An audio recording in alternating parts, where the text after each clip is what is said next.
Hummingbird crew, this is Helena Teply-Figman of Hummingbird Bodyworks here in San Francisco. And I'm really excited because today I'm kicking off a video interview series with really interesting, innovative bodyworkers and movement educators who are doing cool stuff with human physicality and healing, both directly and indirectly. And my first guest is my friend, dancer, choreographer, and teacher, James Graham. Hi. He teaches something called Gaga Movement Language. Gaga is a movement language that comes from Israel, from Tel Aviv. A man named Ohad Naharin invented it, created it, with his dance company, Batsheva dance company. And this is the daily training of that company. So this is their physical practice, what they do to prepare their bodies, to train their bodies before rehearsal or a show. Gaga is a movement language, so it is a movement class, but it looks different from other movement classes that people may be familiar with, like ballet or modern or hip-hop or anything like that.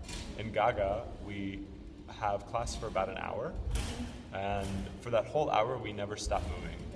So we keep moving the whole time. We don't take breaks. There are no exercises that are broken up, and we talk in between. We just move the whole time together. So the class looks like that. We also, it's a bit different because we never allow mirrors. Mirrors, no mirrors. We X. never allow a mirror in Gaga. Yeah. And we also don't let people watch. We don't let observers come in and watch. So everyone in the room who is there for Gaga is moving together, is a part of that experience. And the reason why we don't let mirrors or people watch us is because we're not so much concerned with the way we look, and we don't want to be aware of that, self-conscious of that. We want to be more aware of the sensations, the feelings, the things we're dealing with on that level. I discovered Gaga in 2005. I originally saw Batsheva Dance Company for the first time, and when I was watching them, I was asking myself, who are these people? They move so beautifully. They do. And in a different way than I'd ever seen before. And it really made me curious. It really piqued my interest. I went to Israel for the first time in 2007. And that's when I first took Gaga, this movement language, and fell in love with it, really jived with it. And then I kept going back. I went back in the summer of 2008 and the summer of 2009, and then moved there for a year. And then became certified as one of the very few Gaga teachers in the world. It's true. In the universe. In the galaxy. In the galaxy. And I'm curious how, besides it influencing your dancer life, your choreography, how has it positively impacted your physical day-to-day experience, your emotions, your yourness, your you-ness? Experience of living in this world. Gaga has made me more sensitive in a positive way, less judgmental, both in terms of what is good dancing and bad dancing in myself, or a good feeling, a good sensation, and a bad feeling, a bad sensation, and more okay with allowing things to be in the dance world, but also in my personal life, like being more okay with just observing and noticing and not judging and attaching to whatever I notice. That's really powerful, actually. It keeps me young. It keeps my joints lubricated. It keeps my, I think, neurons firing all the way to the ends of my fingertips. We do this a lot in class. All the way down. So I feel much more alive in that really physical, visceral body way. It also helps me to feel very three-dimensional. Like I don't feel that I'm just a face and hands walking through the world. I know. But that, like, the back of my body and the bottoms of my feet and my tailbone, that they're all equally parts of me, and that I can be aware of all of the parts of me as I walk down the street, as I exist, as I speak to you right now.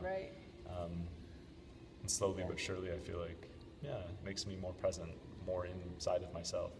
Present inside yourself, and that three-dimensionality is such a huge piece because for most of us, you know, especially if we're at a desk all day at a computer, we're here, then we're driving, then we're talking to our friends and our whoever, and petting our dogs and cooking, and where's the rest of the world, right? Yeah. So I and feel this that too. three-dimensionality and sensitivity has helped me, and I think it would help many people, be more aware of injuries early on, be more aware of illness, sickness early on, be more aware of things going on emotionally.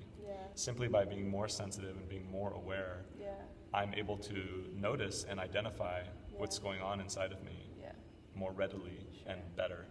Good detection. Yeah, it's helpful. Become a better detective of your own body. What brought me to Gaga, which was that when I moved out here a few years ago, I had a back injury that I got from dancing, and couldn't go to the classes I would normally take, or even to yoga or Pilates, and was feeling really isolated artistically and stuck in my body. I wanted to move, but I couldn't quite find the right ways, and I finally got myself to James's class and was so relieved because I could be again in a room of other people who love to move, who were also dancers, and I could move in the way that honored my body and where I was at that time without feeling like I had to push myself or look a certain way or compete with the other people in the room, because we all do that even when we say we're not sometimes. So yeah, it was just such a huge relief. And you said something the other day when I was there with a low back thing, and I was like, oh, this is really good to know. Like, in Gaga, you always keep moving, and you're encouraged never to stop, even if you are feeling a little wonky. And what do you tend to say to people who are coming to class with, like, oh, I'm coming back from an injury, or I'm feeling like my shoulder hurts, or I'm building back strength? Sure. Yeah, what we say in Gaga, that wherever you are daily or inside of your body, and if you have an injury, as we say, to turn down the volume of what you're doing to accommodate for whatever you need. It could be something very minor, like a sore muscle. It could also be something very major, like a back injury or surgery or something like this. But in Gaga, we work at our own level. I'm not pushing you to be like me or someone else. So it really is applicable, and I know you had said this, you can be a dancer, you've been dancing your whole life, and you can be a person who's never taken a class, or you have an injury, or you're an older individual. And both of those people can be in the same class, side by side, and both of those people can have a rich and meaningful experience. That's one of the things I love about Gaga. But yes, if you have an injury, you can totally work with that. And in fact, I think it's very beneficial it depends on the injury. It's very beneficial to move gently, to bring life, movement, neural pathways, blood flow, pleasure, to keep life in that area rather than to stop and like sit on the couch for 6 months and let it heal by sitting there. Just by being very gentle, as whatever you need, whatever level you're at, just to bring some movement there can be really helpful in healing. Very healing. That is a tendency that I've had, we all have sometimes, is we get scared too when we're in pain and injured, and the breath stops and movement stops, and where did our blood go? Our blood needs to go there. So that breath and that movement really can be... Just to bring life into that area, bring movement into that area. Breaking up our habits, so finding new ways to move, new pathways, opening new pathways, literally, inside of us and how we move. We practice multitasking and multi-layering, so moving with many things happening, many ideas at the same time, many concepts, many tasks at the same time. We work on just receiving pleasure, enjoying moving our bodies, enjoying being a mover, being alive. We work on moving quickly with efficiency, with not a lot of effort. We work on combining our effort with pleasure. It can also be fun. It can be very fun. So at the end of class, sometimes not always just at the end, James will say, like, let's just get into our groove. And there is music in class. It differs, but I love the emphasis on pleasure, just like allowing yourself to really just feel good moving in your body and doing that consciously, and then adding to that an element of groove. So it's like the best for me. It's like, takes away all the weird stuff you might feel about going to a club and like having to like, you know, dance a certain way in the club, and you just get to really like experience, how does my body want to move? How does it want to relate to this beat that's going on? And to me, important things about connecting to a sense of pleasure and connecting to a sense of groove is to know that those things are inside of you, always. They don't come from outside of you.